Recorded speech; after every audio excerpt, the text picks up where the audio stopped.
I was never able to properly experience Bleach growing up. In fact, in an age where the big three, One Piece, Naruto, and Bleach reigned so supreme to the point that they were pretty much synonymous with the word anime itself, I somehow missed all of it. I caught some episodes of Naruto, and One Piece was just never a thing past that horrendous 4Kids dub. Like, I knew One Piece but never really experienced it. Bleach, on the other hand, it was an interesting one. All of my friends watched it, talked about how insanely cool it was to see those insane sword designs, how cool these fights were, and especially how cool the transformations were. I left my childhood knowing that if there was one word to describe Bleach, it's the simple but effective cool. Bleach was cool. I left not only Bleach, but also nearly a majority of popular anime and shonen in the back burner for over a decade. With the exception of Dragon Ball Z, because Budokai 3 ruled my life. Until this YouTube channel started. This channel started on the idea of video game discussion, and when Jump Force came out, of course, we needed to make a video on it. However, I knew almost no one in the game. I mean, I knew Goku obviously, and Deku, sure, and oh, wait, yeah, look, that's the main character of Bleach, and who's Grimmjow? Or Yoruichi? Yeah, Jump Force kind of exposed me. I knew nothing about anime and clearly nothing about the big three. From there, I started my One Piece journey, and what a beautiful journey that was. We're still in the middle of creating discussions of each arc on this channel, but, well, what was next after One Piece? I went for the cool series. Bleach. The big three's lost shonen. Welcome to the Panic Girls channel. My name is Josue, and I just finished reading Bleach. This is my story. Why did I make it sound so serious?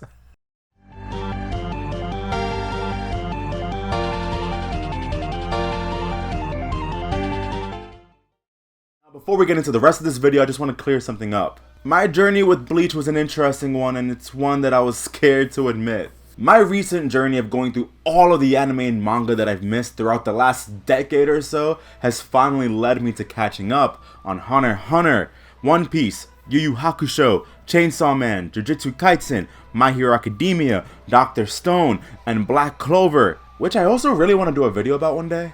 I've enjoyed nearly all of these animes to great lengths for almost the entire duration of reading or watching these series. With the exception of One Piece's Skypiea, I just couldn't get into it. I know how serious it is, but it was hard. It was really hard. But Bleach wasn't the same experience. Totally Not Mark essentially expressed in his recent reviews of the series that Bleach can be a difficult series to express any sort of discontent with. So I'll just go ahead and say this now. I like the series quite a lot. Alright, so now we got that out of the way. My overall feelings are positive, but I can't say it was always positive throughout several portions of the story. We should probably start off with the Substitute Shinigami arc. The first arc of Bleach. I absolutely adored this arc, and it hooked me almost immediately. Now by now we all know that Bleach's first major saga is really just composed of a bunch of little mini arcs, not that dissimilar to Yu Yu Hakusho's Spirit Detective Saga. And I make that comparison because I really love the Spirit Detective Saga. Saga's broken down into many different little mini arcs give us as many adventures as possible with our protagonist while properly setting us up in as many different corners of the world that this story will take place in. Characters and relationships are introduced throughout these initial 70 chapters of this manga, but without a doubt, it's Ichigo's and Rukia's relationship that served as the anchor of all of it. I was sold on their bond and friendship, and while it never really reached the heights of friendships like Gon and Killua or Boji and Kage, it didn't need to. This arc left me with the impression that Rukia not only became a solid mentor to Ichigo, but a core member of the friend group at Karakura High School. Uryu existed? He's cool, he's aight. I've got really nothing else to say about him until the next video. Just a nice little intro to Quincy's. That's a good way to put it. Orihime's mini arc concerning her brother turned hollow was wonderful, and especially Chad's focus on defending a parakeet he met granted me the opportunity to fall in love with these characters. Especially Chad. I adore manga and anime like no other medium. But as a Latino, I'm very aware of the distinct lack of Hispanics in this medium. Now, I'm not going to go out of my way to criticize this medium, seeing as how a majority of stories in manga take place in Japan, like My Hero Academia or Bleach, or they're inspired by Eastern Asia folklore and culture like Dragon Ball Z and Naruto. But I instantly grew impressed with Kubo and his honest attempts at bringing in characters from a wide range of different cultures and backgrounds into this setting of Japan. I grew a connection to Chad like I never have before, and hats off to Kubo for bringing this character to reality. I love Chad. I wish he had a Funko Pop. I would have bought that in a heartbeat. But on top of that, the Substitute Shinigami arc made me just fall in love with not only Chad, but Ichigo, Rukia, and Orihime.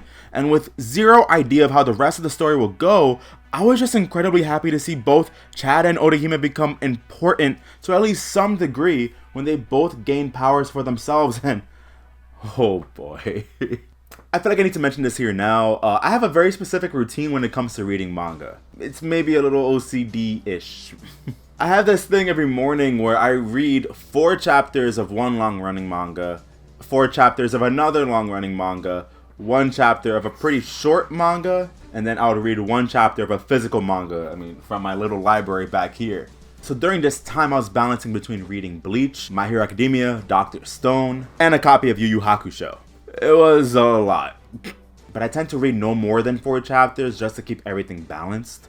4 chapters, no more, no less. But Bleach made me break that rule many times. And the first time was when Chad gained his armor defending Karen. That was so badass. The second moment happened when Ichigo first gained a hollow mask while training under Kisuke. And the third moment happened, well, we'll get there. Speaking of Kisuke, I'm sorry, I can't like this guy. He felt like a walking, talking Deus Ex Machina, always having a solution to the problem that he can pull out of his ass at any given time. First couple times I don't mind, but by the time we get to the 1,000-year Blood War, like, what are we doing here? But I'll be grateful to Kisuke for allowing the gang to enter our second major saga of the series, the Soul Society arc. This arc was bonkers for better or for worse. But the stakes at hand I was completely compelled by due to the setup from the Substitute Shinigami arc. Rukia being kidnapped and imprisoned took me by complete surprise, and I was completely on board with the gang doing everything they could to rescue her because of the bond set up in the last arc. I absolutely love some of the introductions we had here, especially Yoruichi, who is now probably one of my top 5 favorite women in manga and anime of all time, and Kenpachi. Kenpachi is just so cool, and I can't believe I went my entire life not knowing this guy existed. He is such a badass. But the grand reveal of Aizen being the real villain was unfortunately spoiled for me a very, very long time ago. So the series of events that led to that big moment didn't take me by surprise. But the third time I had to break my personal rule was when Ichigo confronted Aizen and rescued Rukia. It was just beyond hype. The coolest shit ever, honestly. I know I skipped a lot, but that ending was magnificent and just binge-worthy. And seeing Ichigo separate from Rukia was just so bittersweet. Now the rest of the Society arc was hit or miss for me. Some moments were so cool, such as Uryu's fight against Mayuri, who is a complete psychopath, but I kinda dig it. But the best fight to me, hands down, was Kenpachi versus Tosen. Such a badass. Yoruichi's proper introduction made me fall in love with her, I swear. And Ichigo coming out with the Bankai was so cool. But I guess the biggest problem with this whole Society arc that bleeds into the next saga for me is just too many characters introduced. So many captains and vice captains introduced along with the rules and culture of a completely brand new area that honestly it became very overwhelming for me. Now perhaps watching the anime would have hit me differently, but the Soul Society arc was a sensory overload experience that, for me, unfortunately didn't get better with the next saga. The Adunkar Saga starts off with such a banger. I'm absolutely in love with the times that Ichigo and his friends are just in Karakura town. You know, the characters that were completely forgotten about in the Society arc.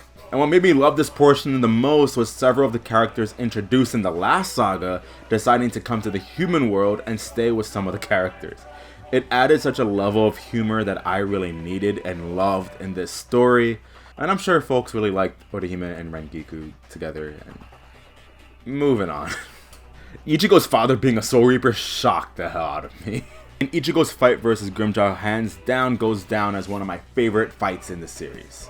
Orihime's last moments with Ichigo also probably go down as a top 10 moment for me in all of Bleach. Scratch that, probably top 5. Seeing such an intimate scene with these characters makes me truly root for these two. And this relationship continues to be explored further, as I know everyone already says this probably a million times, but we're about to retread a similar story beat from the last saga, which is that a main character gets kidnapped again, and the gang needs to go rescue this character again. I was really excited for the events of Mundo. I have to embarrassingly admit, mainly because I played a lot of Super Smash Flash growing up. And if you're not aware of what Super Smash Flash is, it's an online fan game based off of Super Smash Bros. And Ichigo is a playable character, and his playable stage is Mundo. And Mundo just looks so cool in Super Smash Flash that it kind of inspired me to want to read and watch Bleach. But I never did. So, I mean, here we are though, finally getting to the Mundo arc. Now, years later, play Super Smash Flash 2 though. Really good game. The events of Mundo though had a similar downside to the Soul Society saga for me. Too many characters introduced all at once that it felt like sensory overload to me. With this, it ends up being really hard for me to care or want to see these characters since I have no affinity towards them.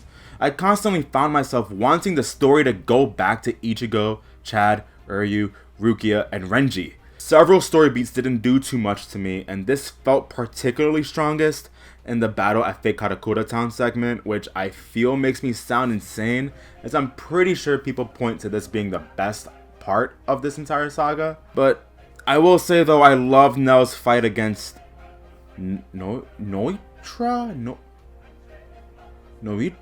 I read the manga. I'm so sorry. I don't know how to pronounce some of these names. And Ichigo versus Oku. Oh god, I'm doing it again. I read the manga. I'm sorry.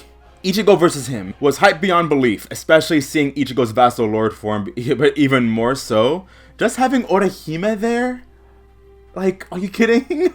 It reinforces the two's relationship. I love them so much. And it all culminates with Ichigo versus Aizen, one of the best fights in the entire series. I have little to say about the Lost Agent arc. It was definitely the worst arc in the series for me, and I'm happy to see based on quick Google searches that most fans tend to put this arc at the very bottom of their rankings.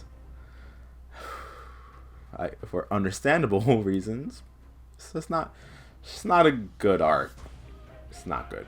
Now I have to end this video right here. I have so much to say about the last saga of this series, which is, in my opinion, is the best Bleach saga, no question. And while I may have seemed a little bit critical towards the end here, I will say that a lot of the issues that I had concerning Bleach primarily focus on an abundance of characters that I had little to no familiarity with. The 1,000-Year Blood War gave me that familiarity. And honestly, once I'm done with my current batch of manga, I kinda can't wait to reread Bleach. Especially with this newfound perspective and this newfound relationship that I have with these characters. I really enjoy Bleach, and knowing that I missed out on this big 3 series growing up makes me a bit sad. But it's better late than never, and I can't wait to talk with you all about not only the 1,000-Year Blood War, but Bleach as a whole. Till next time, see ya.